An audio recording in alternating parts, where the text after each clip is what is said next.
മുംബൈ ഇന്ത്യൻസിന്റെ ക്യാപ്റ്റനായി ഹാർദിക് പാണ്ഡ്യയെ നിയമിച്ചത് ഒരു ബോംബ് പൊട്ടിയതുപോലുള്ള പ്രതികരണങ്ങൾക്കാണ് വഴിതെളിച്ചത്. അല്ലെങ്കിലേ അഹങ്കാരി ഇമേജുള്ള ഹാർദിക്കിനെ, ടീമിൽ നിന്ന് പണം നോക്കി മറ്റൊരു ടീമിൽ പോയ ഹാർദിക്കിനെ, ആ ടീമിൽ കളിച്ചുകൊണ്ടിരിക്കെ മുംബൈയെ പരോക്ഷമായി കുത്തിയ ഹാർദിക്കിനെ നൂലിൽ കെട്ടിയിറക്കിയ മാനേജ്മെന്റിന്റെ നിലപാട് വ്യാപകമായി വിമർശിക്കപ്പെട്ടു. ഹാർദിക്കിനെ ടീമിൽ അവതരിപ്പിക്കുന്ന സമയത്ത് തന്നെ എങ്ങും തൊടാതെയുള്ള ജസ്പ്രീത് ബുംറയുടെയും സൂര്യകുമാർ യാദവിന്റെയും ഒക്കെ സമൂഹമാധ്യമ പോസ്റ്റുകളും ഈ തരത്തിൽ വായിക്കപ്പെട്ടു. ഇതിനൊക്കെ പുറമെ രോഹിത്തിന്റെ ഭാര്യ ഋതിക സജ്ദേശ് പലതവണ ഈ നീക്കത്തിനെതിരെ പരോക്ഷമായി രംഗത്തു വന്നു. എന്താണ് IPLിലെ ഏറ്റവും സിസ്റ്റമാറ്റിക്കായ കരുത്തുള്ള ഫ്രാഞ്ചൈസിയിൽ സംഭവിക്കുന്നത്? കഴിഞ്ഞ വർഷം നവംബർ 27-നാണ് മുംബൈ ഇന്ത്യൻസ് ഇരിക്കും കൊമ്പ് മുറിക്കുന്ന പ്രഖ്യാപനം നടത്തിയത്. കാമറൂൺ ഗ്രീനിനെ RCBക്ക് നൽകി മുംബൈ ഗുജറാത്ത് ടൈറ്റൻസിൽ നിന്ന് ഹാർദിക്കിനെ ടീമിലെത്തിച്ചു. ഇരുവരെയും ഇരുകൂട്ടരും നിലനിർത്തിയിരുന്നു എന്നതുകൂടി പരിഗണിക്കുമ്പോൾ മേശക്കടിയിലൂടെ കൈമാറിയ പണം പുറത്തുവന്ന കണക്കിന്റെ പല ഇരട്ടിയാവും. ഹാർദിക് മുംബൈയിൽ എത്തിയതേ ആരാധകർക്ക് ഇഷ്ടമായില്ല.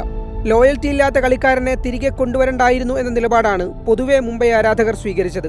ഗുജറാത്ത് ടൈറ്റൻസിലെ ഒരു പോഡ്കാസ്റ്റിൽ ചെന്നൈ സൂപ്പർ കിങ്സ് സൂപ്പർ സ്റ്റാറുകളെ ഉണ്ടാക്കുകയാണെന്നും മുംബൈ സൂപ്പർ സ്റ്റാറുകളെ വാങ്ങുകയാണെന്നും അവകാശപ്പെട്ട ഹാർദിക് അന്നുമുതലേ ആരാധകരുടെ കണ്ണിലെ കോലാണ്. ഒന്നുമല്ലാതിരുന്ന ഹാർദിക്കിനെ ഈ നിലയിലാക്കിയത് മുംബൈ ആണെന്നത് പോലും ഓർക്കാതെയാണ് ഈ പ്രസ്താവനയെന്നത് ആരാധകരോഷം വർദ്ധിപ്പിച്ചു. ലേലസമയത്തോടനുബന്ധിച്ച് ഹാർദിക് മുംബൈയിലെത്തുമെന്നൊക്കെയുള്ള റിപ്പോർട്ടുകളോടും ആരാധകർ ഇങ്ങനെ തന്നെയാണ് പ്രതികരിച്ചത്. ലേലത്തിൽ ഇങ്ങനെയൊന്നും ഉണ്ടായില്ലെന്ന ആശ്വാസം വേഗം അവസാനിപ്പിച്ച് ഹാർദിക് ടീമിലെത്തുകയാണ്. പിന്നാലെ ക്യാപ്റ്റൻസിയും. ഇതോടെ മുംബൈ ഇന്ത്യൻസിന്റെ ആരാധകരിൽ ഏറിയ പങ്കും മാനേജ്മെന്റിനെതിരെ തിരിഞ്ഞു. താരമെന്നത് പോട്ടെ, ഫ്രാഞ്ചൈസി ചരിത്രത്തിലേതെന്നല്ല ടൂർണമെന്റ് ചരിത്രത്തിലെ തന്നെ ഏറ്റവും മികച്ച ക്യാപ്റ്റനായ രോഹിത് ശർമ്മയെ നീക്കി ഹാർദിക്കിനെ ക്യാപ്റ്റൻസിയെ ഏൽപ്പിക്കാനുള്ള തീരുമാനത്തിനെതിരെ ആരാധകർ അതിരൂക്ഷമായി പ്രതികരിച്ചു. Silence is the best answer എന്ന ഇൻസ്റ്റഗ്രാം സ്റ്റോറിയിലൂടെ ബുംറയും ഹാർട്ട് ബ്രോക്കൻ ഇമേജ് പങ്കുവച്ച സൂര്യകുമാർ യാദവും മാനേജ്മെന്റിന്റെ തീരുമാനത്തിലുള്ള പ്രതിഷേധം രേഖപ്പെടുത്തിയതാണെന്നാണ് റിപ്പോർട്ടുകൾ. ഇവരൊക്കെ പരോക്ഷ വിമർശനങ്ങളാണ് നടത്തിയതെന്ന് കരുതാം. എന്നാൽ രോഹിത് ശർമ്മയുടെ ഭാര്യ ഋതിക സജ്ദേശ് മുംബൈയുടെ ഈ തീരുമാനങ്ങൾക്കെതിരെ കുറച്ചുകൂടി തെളിവോടെ പ്രതിഷേധിച്ചു. ഏറ്റവും ഒടുവിൽ കഴിഞ്ഞ ദിവസം അതിന്റെ എക്സ്ട്രീം കണ്ടു.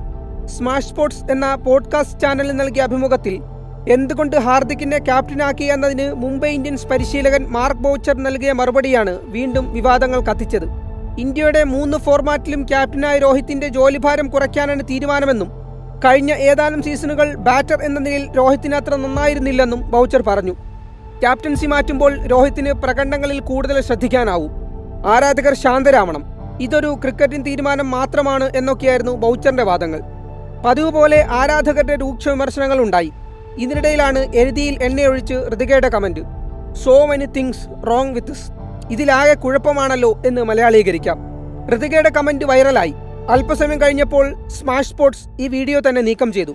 ക്യാപ്റ്റൻസി മാറ്റത്തിൽ രോഹിത്തുമായി കൃത്യമായ ആശയവിനിമയം നടത്തിയെന്നും രോഹിത് കൂടി ഈ തീരുമാനത്തിൽ പങ്കായെന്നുമൊക്കെയാണ് മാനേജ്മെന്റ് നിലപാടെടുത്തിരുന്നത്.